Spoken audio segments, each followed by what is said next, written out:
जय जगन्नाथ दोस्तों। स्वागत है आपका मेरे इस नए वीडियो में जो है जगन्नाथ मंदिर के ऊपर। दोस्तों आपको पता होगा ही कि जगन्नाथ मंदिर भारत की सबसे प्रमुख 4 तीर्थ स्थलियों में से एक है। हमारे हिंदू धर्म में मुख्य रूप से 4 मोक्ष धाम हैं, जो कि हमारे हिंदू धर्म में विशेष माने जाते हैं। 4 मोक्ष धामों में से जगन्नाथपुरी भी एक है। 4 मोक्ष धाम कौन कौन से हैं दोस्तों? 4 मोक्ष धामों में से नाम आता है बद्रीनाथ धाम, जगन्नाथपुरी, द्वारकानाथ धाम और रामेश्वर धाम। इस 4 मोक्ष धामों में से एक है जगन्नाथपुरी का, जो उड़ीसा में स्थित है जगन्नाथपुरी मंदिर। इस मंदिर में जो परंपराएं अपनाई जाती हैं वो लगभग 800 से 1000 साल पुरानी है। यह मंदिर बहुत पुराना है दोस्तों। इस मंदिर के बारे में ऐसा कहा जाता है कि इस मंदिर को कई बार लूटा गया, कई बार तोड़ा गया, जिसमें से मुख्य रूप से 3 बार मंदिर टूटा है, इसकी जानकारियां मिली है। और लगभग 20 से अधिक बार इस मंदिर को लूटा भी गया है। जब यहाँ के मंदिरों पे जब कभी भी आपदा आई तो यहाँ के पुजारियों ने अपने जान को जोखिम में डालकर भगवान की मूर्तियों को अलग अलग स्थानों पर बार बार छुपाया, बार बार उन्हें बचा कर रखा, ताकि हमारे हिंदू धर्म से जुड़े हुए जो भक्त की आस्था है वो बनी रहे। नहीं तो अगर उनके द्वारा ऐसा एफर्ट नहीं किया गया होता, भगवान जगन्नाथ की मूर्तियां कब की छिन्न भिन्न कर दी गई रहती। इसीलिए यहाँ का विशेष महत्व है और यहाँ के पुजारियों का विशेष आस्था भी है और उनका कड़ा अनुशासन भी है, ताकि यहाँ पर कोई भी विदेशी नागरिक जो भारतीय नहीं है, जो सनातन धर्मी नहीं है, उस व्यक्ति का यहाँ पर घुसना बिल्कुल रिस्ट्रिक्टेड है। बिल्कुल यहाँ पर उन्हें नहीं प्रवेश मिलता। इसका एक उदाहरण ऐसा भी है, जब भारत की प्रधानमंत्री स्वयं इंदिरा गांधी भी यहाँ आई थी तो उन्हें भी यहाँ प्रवेश नहीं दिया गया, क्योंकि माना जाता है विवाह के बाद वह पारसी हो चुकी थी, वह सनातन धर्मी नहीं रहे। इसी कारण से यहाँ के पुजारियों का ऐसा मानना है कि यह इतनी बार यहाँ के तोड़े जाने का और यहाँ के लूटे जाने का जो इतिहास रहा है, उस इतिहास को देखते हुए यहाँ पर इतना कड़ा नियम बनाना अति आवश्यक है। और इसी नियम के अपनाए जाने के कारण यहाँ पर खास नियम है, कोई भी सनातन धर्मी नहीं है, चाहे तो बाहर का बौद्ध धर्मी ही क्यों ना हो, वह यहाँ पर वर्जित है, उसे प्रवेश नहीं मिल सकता। इस मंदिर के बारे में और भी बहुत सारी ऐसी बातें हैं जो इस मंदिर को बहुत ही रोचक और रहस्यमय बनाती है, जिसमें से खास ऐसे 10 बातें हैं जो यहाँ के प्राकृतिक और यहाँ के नियमों के द्वारा इतनी हटकर है, इतनी रहस्यमय है कि वैज्ञानिक भी सोच में पड़ जाते हैं। आखिर यहाँ का ऐसा क्या नियम है, आखिर यहाँ क्या प्रकृति है, यहाँ का क्या साइंटिफिक रीजन है कि ऐसा कुछ यहाँ होता है। यहाँ पर विशेष मुख्य 10 ऐसी बातें हैं जो यहाँ के मंदिर को बेहद ही खास, बेहद ही रोचक और बेहद ही रहस्यमय बनाती है, जो आपको इस एपिसोड में, इस पार्ट में आपको देखने को मिलेगी। इस सारे रहस्यों को अच्छे से समझने के लिए इस वीडियो को अंत तक अवश्य देखिएगा। इस मंदिर पर कई बार हमले हुए, कई बार हमले होने के कारण और मंदिर को लूटे जाने के बावजूद भी यहाँ इतना खजाना छिपा है कि कोई सोच नहीं सकता। 2018 में उड़ीसा हाई कोर्ट के 16 सदस्यों वाली एक टीम जब यहाँ जांच करने आई, 34 सालों के बाद रत्न भंडार गृह को खोले जाने की बात चल रही थी, तो उन लोगों को यह विशेष रूप से यहाँ के पुजारियों ने शपथ दिलवाई कि वो जो भी देखेंगे के बारे में ना ही बाहर जाने के बाद किसी और को बताएंगे और ना ही किसी चीज छुएंगे। परंतु उसके 2 महीने बाद ही जब उस तालों को खोले जाने की बात हो रही थी, दोबारा से जब गिनती वाली बात हुई, चाबियां खो गई और आज तक नहीं मिली। और यह राज इतना गहरा हो गया कि आज तक किसी को भी पता नहीं कि यहाँ कितना खजाना छुपा हुआ है। माना जाता है कि हिंदू राजाओं द्वारा इतना ज्यादा खजाना यहाँ पर छिपाया गया है कि उसे कई बार लूटे जाने के बावजूद भी अभी भी यहाँ अरबों में खजाना छुपा हुआ है, जिसमें सोने, चांदी, रत्न, हीरे, जवाहरात और बहुत सी ऐसी चीजें हैं जो बहुत महत्वपूर्ण है और बहुत ही कीमती है। इस मंदिर को बनाए जाने का इतिहास, 7वीं सदी में मंदिर का निर्माण किया गया था। इसके बाद 3 बार मंदिर टूटा और फिर बनाया गया। 1174 ईस्वी में उत्कल प्रदेश, जो आज का उड़ीसा है, जो मालवा के राजा थे, वे भगवान श्री कृष्ण के बहुत बड़े भक्त थे।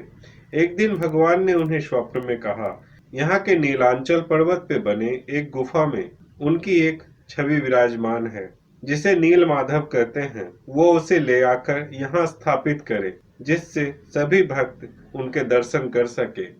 क्योंकि नील माधव की मूर्ति वहां पर ऐसे एकांत में छिपाई गई थी ऐसे एकांत में रखा गया था कि सब लोग उसका दर्शन नहीं कर पाते थे। तो भगवान के इच्छा अनुसार राजा को यह स्वप्न में कहा गया कि तुम उस नील माधव के मूर्ति को यहाँ मंगा लो और एक मंदिर बनाकर उसे स्थापित करो। राजा देवमन दूसरे सुबह अपने सेनापतियों को बुलवाकर आदेश दिया कि वह नील माधव की मूर्ति को नीलांचल पर्वत की गुफा से लेकर आए।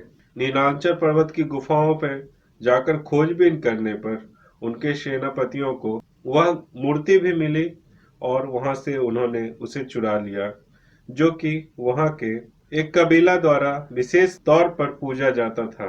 परंतु उन्हें यह नहीं पता था कि भगवान नीलमाधव वहां के जनजाति सबर कबीले के आराध्य भगवान हैं। बिना उनके आदेश के उन्हें लाना संभव नहीं होगा।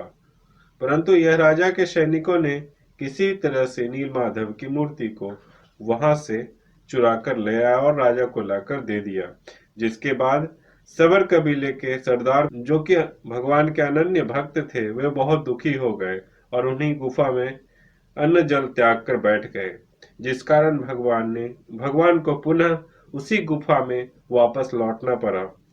परंतु वापस लौटने से पहले राजा को उन्होंने कहा कि तुम मंदिर का निर्माण करवाओ, मैं अवश्य ही तुम्हारे पास आऊंगा। राजा को जब यह बात समझ में आ गई तो उन्होंने एक भगवान को प्रार्थना करके एक भव्य मंदिर का निर्माण करवाया और भगवान को आने का न्योता दिया, आने के लिए प्रार्थना की। तब भगवान ने उन्हें कहा, द्वारका से समुद्र के रास्ते में एक विशाल एक पेड़ बहता हुआ यहीं चला आ रहा है, उसे रोक कर यहाँ ले आओ और उसके द्वारा जो मेरी मूर्ति बनाई जाएगी मैं उस पर प्रवेश करूंगा, मंदिर में उस मूर्ति को स्थापित किया जाए।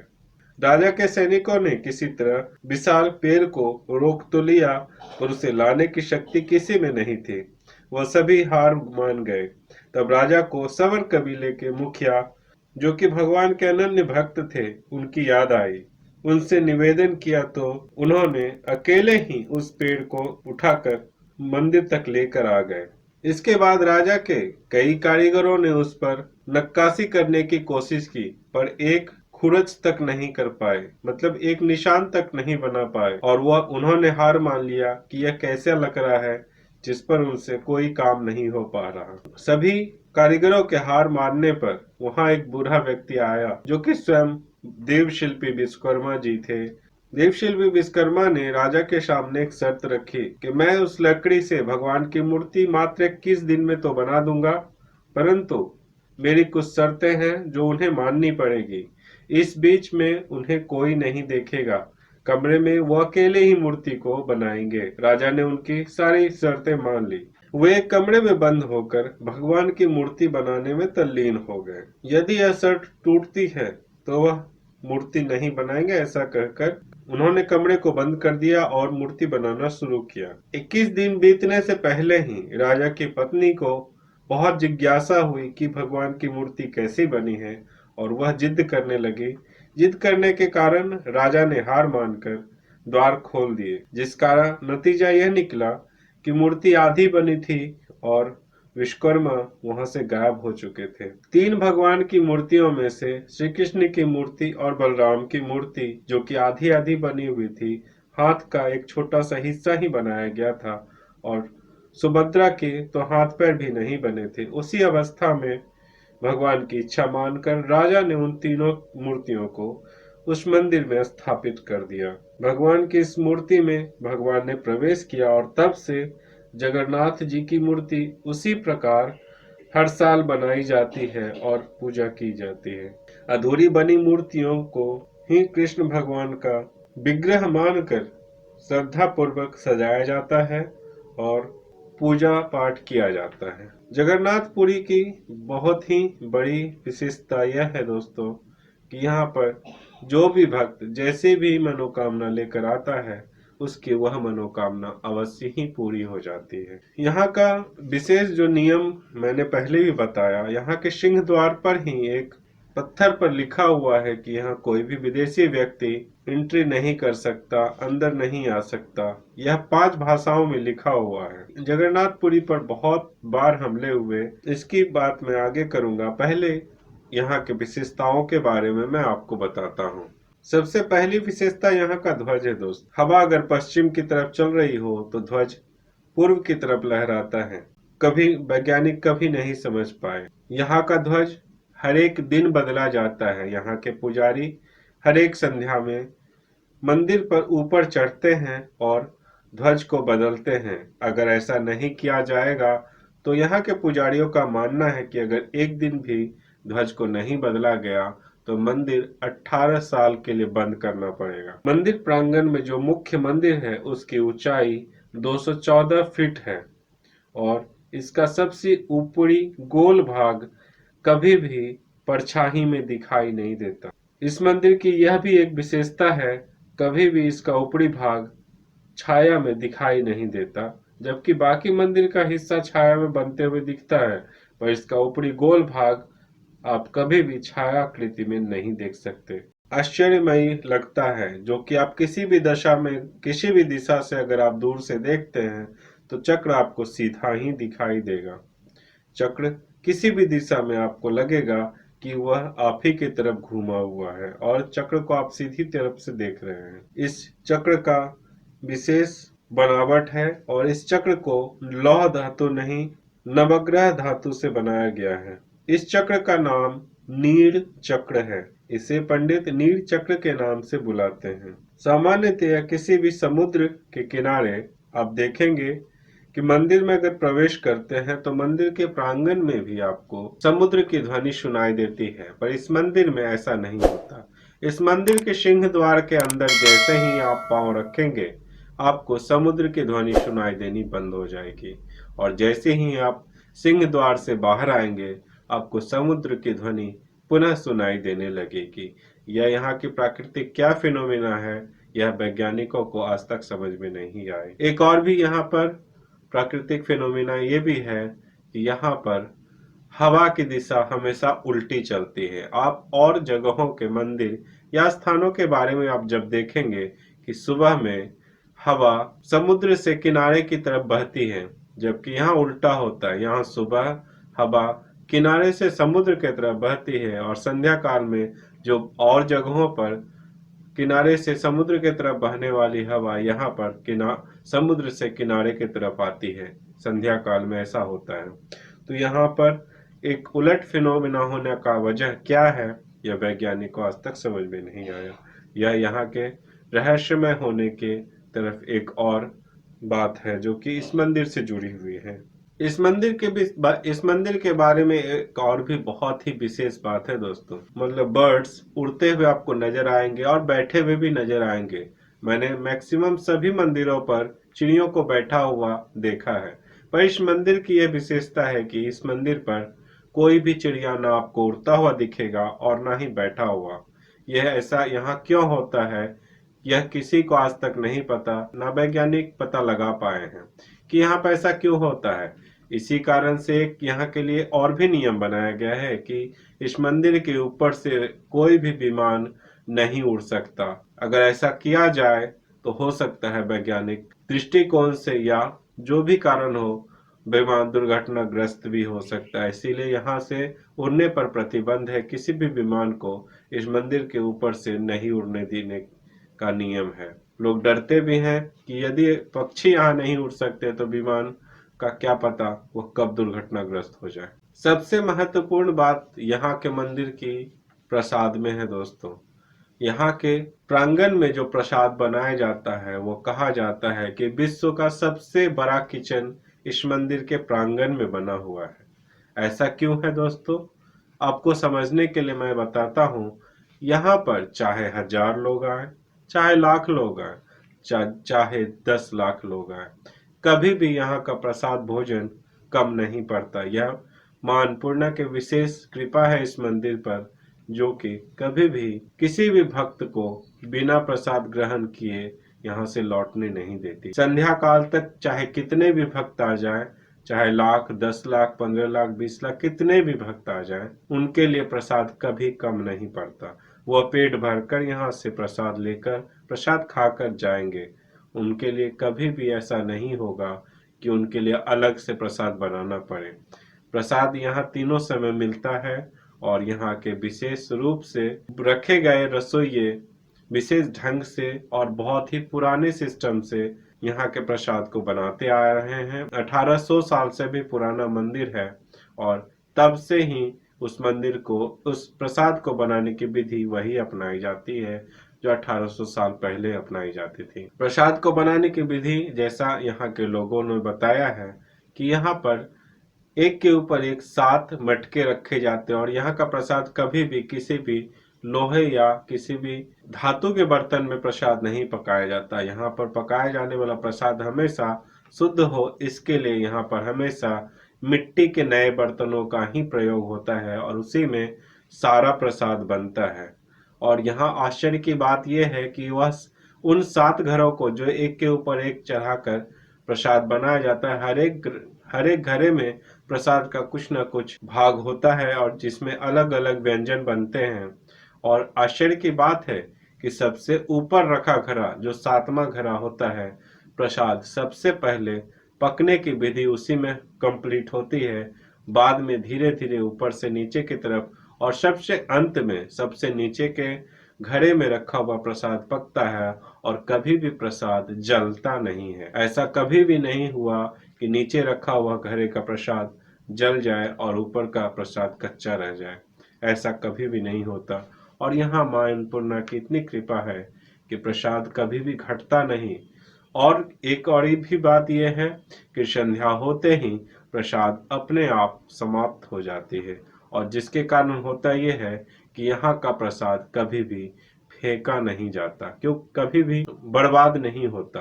मां अन्नपूर्णा की कैसी लीला है इस मंदिर में कि ना ही यहाँ प्रसाद घटता है और ना ही प्रसाद बढ़ता है या फेंका जाता है, जिससे कोई भी अन्न की बर्बादी यहाँ पर नहीं होती। और चाहे कितने भी श्रद्धालु, कितने भी भक्त आ जाएं, उन्हें प्रसाद भर पेट अवश्य ही खाने को मिलता है। यहाँ पर उन प्रसाद को बनाने के लिए लगभग 500 मुख्य रसोइये हैं और उनकी सहायता के लिए 300 हेल्पर हर समय हर रोज यहाँ पर 24/7 काम करते हैं। यहाँ पर रसोइयों को रहने की व्यवस्था भी है और वे यहाँ पर शुद्ध रूप से भगवान के लिए प्रसाद बनाते हैं और भक्तों को वही प्रसाद हर रोज मिलता है। अब बात करते हैं दोस्तों कि यहाँ पर कितनी बार हमले हुए। सोमनाथ के बारे में तो लगभग सभी लोग जानते ही हैं कि वहाँ पर 17 बार हमला हुआ और सोमनाथ को बहुत ही अधिक क्षतिग्रस्त किया गया, जिसको बार बार कई आने वाले राजाओं ने, शासकों ने, यहाँ तक कि भारत के सरकार ने उसे वापस से बनाया, उसका जीर्णोद्धार कराया, कई बार उसे बनाया गया। पर क्या दोस्तों आपको पता है कि पुरी का जगन्नाथ धाम भी ऐसा ही है जहां पर मुगलों से लेकर अंग्रेजों ने कई बार हमले किए और इस मंदिर को नुकसान पहुंचाया और यहाँ के धन को लूट कर ले गए। पर हर बार यहाँ के पंडितों ने, यहाँ के पुजारियों ने भगवान जगन्नाथ की मूर्ति, भाई बलदाव की मूर्ति और सुभद्रा जी की मूर्ति को बचाकर कई बार अलग अलग स्थानों पर ले गए, अपने जान को जोखिम में डालते हुए भगवान की रक्षा की, जिसका नतीजा यह है कि आज भी यहाँ पर भगवान सुरक्षित विराजमान है और सभी भक्तों को दर्शन देते हैं। यह इतिहास बहुत पुराना है दोस्तों, जो आपको यहाँ के आर्काइव में और उनके वेबसाइट पे लिखी हुई मिलेगी कि कितनी बार यहाँ पर हमले हुए और कितना नुकसान पहुंचाया गया। उसकी डिटेल जानकारी मैं आपको देने वाला हूं, आप वीडियो को अंत तक देखिएगा। अगर वीडियो पहली बार देख रहे हैं तो आप वीडियो को लाइक और सब्सक्राइब जरूर कर लीजिएगा और पूरे वीडियो को अंत तक अवश्य देखिएगा कि यहाँ कितने बार हमले हुए और क्या क्या हुआ, कितने बार यहाँ पर हमले हुए और किस किस ने हमले किए। यहाँ के खजाने के बारे में तो मैंने पहले ही बताया कि यहाँ का खजाना इतना बृहद था कि इतनी बार लूटे जाने के बाद भी आज भी माना जाता है कि यहाँ अरबों का खजाना छिपा हुआ है। और इसी हमलों का नतीजा है कि माना जाता है कि इस हिंदू मंदिर में गैर हिंदुओं का प्रवेश बिल्कुल ही निषिद्ध है। यहाँ पे किसी भी गैर हिंदू को आना मना है। इसके अंदर प्रवेश वही कर सकते हैं जो सनातन हिंदू हैं, चाहे वो जैन धर्म से जुड़े हुए हों, चाहे बौद्ध धर्म से जुड़े हों, चाहे सिख धर्म से जुड़े हुए हों, चाहे हिंदू धर्म से जुड़े हुए हैं।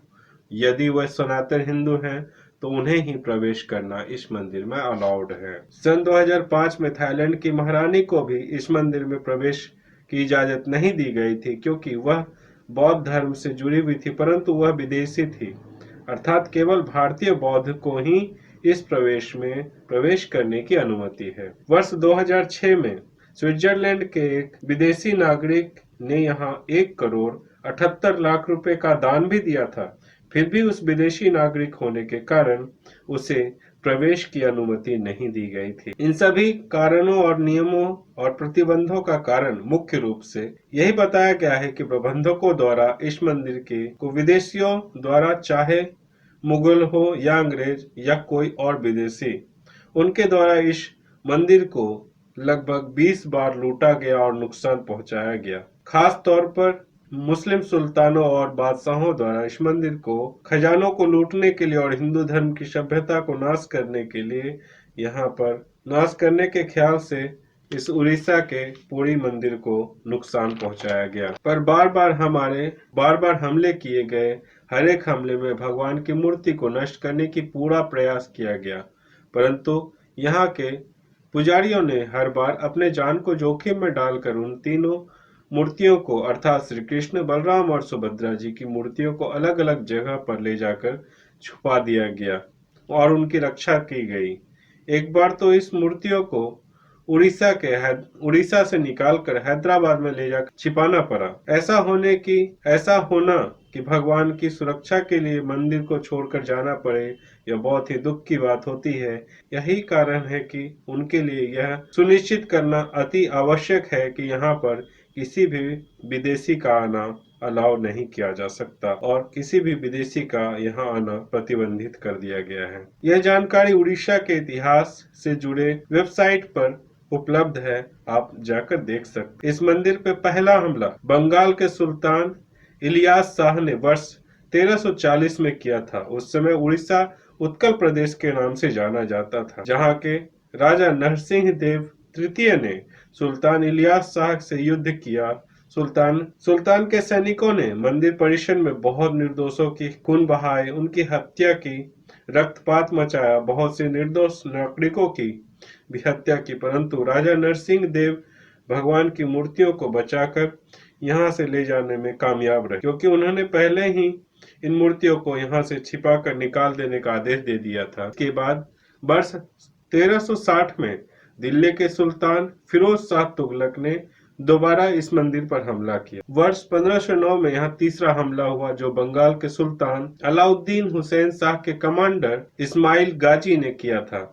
उस समय यहाँ सूर्यवंश के राजा प्रताप रुद्र देव का शासन था। हमले की खबर मिलते ही पुजारियों ने यहाँ से मूर्तियों को निकालकर बंगाल के खाड़ी में मौजूद चिल्का लेक नामक द्वीप पर कहीं छिपा दिया था। राजा प्रताप रुद्र देव ने सुल्तान की सेना को हुगली में हरा दिया और वहां से भागने पर मजबूर कर दिया। इसके बाद वर्ष 1568 में चौथा हमला काला पहाड़ नामक एक अफगान हमलावर ने किया था। यह हमला जगन्नाथ मंदिर पर सबसे बड़ा हमला माना गया। इस हमले के पहले ही एक बार फिर मूर्तियों को चिल्का लेक के किसी टापू पर छिपा दिया गया था। फिर भी हमलावरों ने मंदिर में और बहुत सारी छोटी बड़ी मूर्तियों को नष्ट किया। इस हमले में जगन्नाथ मंदिर को बहुत नुकसान पहुंचाया गया, वास्तुकला को बहुत नुकसान पहुंचाया गया। इस दरमियान मूर्तियों को बचाने के लिए यहाँ के भगवान को कई बार पुजारियों के हाथ से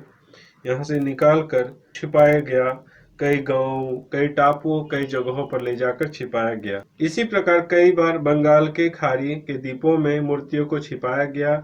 इन हमलों में मंदिर के रत्न भंडार को कई बार लूटा गया, जहां हीरे, सोने, चांदी वगैरह इत्यादि सभी धनों को लूटा गया। मंदिर पर 16वां हमला मुगल बादशाह औरंगजेब के आदेश पर हुआ। वर्ष 1692 में हुआ था। औरंगजेब मंदिर को पूरी तरह से ध्वस्त करने का आदेश दिया गया था। तब उड़ीसा के नवाब इकरम खान था, जो मुगलों के अधीन था। इकरम खान ने मंदिर पर हमला करके भगवान के सोने के मुकुट को ही चुरा लिया। उस समय पुजारियों ने किसी तरह श्री मंदिर नामक एक स्थान पर भगवान को छुपाकर उनकी रक्षा की।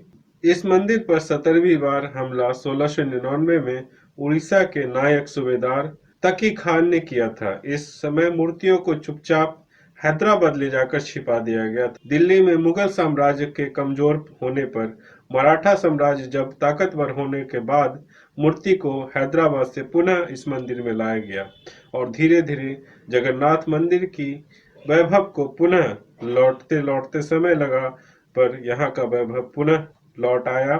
पूरी तरह से लोग मंदिर के पुजारियों के लगातार संघर्ष करने के कारण भी भगवान जगन्नाथ की मूर्तियों को सुरक्षित रख पाना संभव हो पाया। और यही कारण है कि भारत के सर्वोच्च पद पर बैठे व्यक्ति यदि वह हिंदू नहीं है तो उसे भी यहाँ प्रवेश नहीं दिया जा सकता। ये है यहाँ का कड़ा नियम है, क्योंकि इस मंदिर की सुरक्षा के लिए यहाँ के लोग, उड़ीसा के लोग और यहाँ के पुजारियों ने इतने तप, इतने संघर्ष किए हैं कि यहाँ का कोई प्रधानमंत्री, कोई राष्ट्रपति, यहाँ किसी का आदेश नहीं काम करता। सिर्फ यहाँ आदेश है तो भगवान का और भगवान के पुजारियों का, क्योंकि उन्होंने इतने संघर्ष देखे हैं, उन्होंने इतने तप किए हैं यहाँ के मूर्तियों को बचाने के लिए, यहाँ के मंदिरों को बचाने के लिए, कि यहाँ पर किसी नियम का किसी के लिए कोई महत्व नहीं है। सिर्फ एक ही नियम है कि भगवान की रक्षा और भगवान के कार्य में किसी की भी हस्तक्षेप यहाँ बर्दाश्त नहीं की जाती। इसी कारण से आज तक इस मंदिर को सुरक्षित रख पाना संभव हो पाया है और इसका सम्मान भारत के सभी नागरिकों को करते हुए इसे उतना ही सम्मान मिलना चाहिए जितने यहाँ के पुजारी हकदार हैं। भगवान जगन्नाथ की मूर्ति और यहाँ के इतिहास को बचाए रखने के लिए यहाँ के मंदिर और भगवान जगन्नाथ की मूर्तियों को इतने संघर्षों के बाद भी बचाए रखने के लिए मैं उड़ीसा के नागरिकों को बहुत ही धन्यवाद देता हूँ और यहाँ के पंडितों को बार बार प्रणाम करता हूँ। और इस वीडियो को मैं यहीं विराम देता हूँ। मिलता हूँ किसी अगले नए वीडियो में किसी खास महत्वपूर्ण जानकारी के साथ, किसी एक और नए रहस्य के साथ। तब तक के लिए मुझे आज्ञा दीजिए। जय जगन्नाथ। धन्यवाद।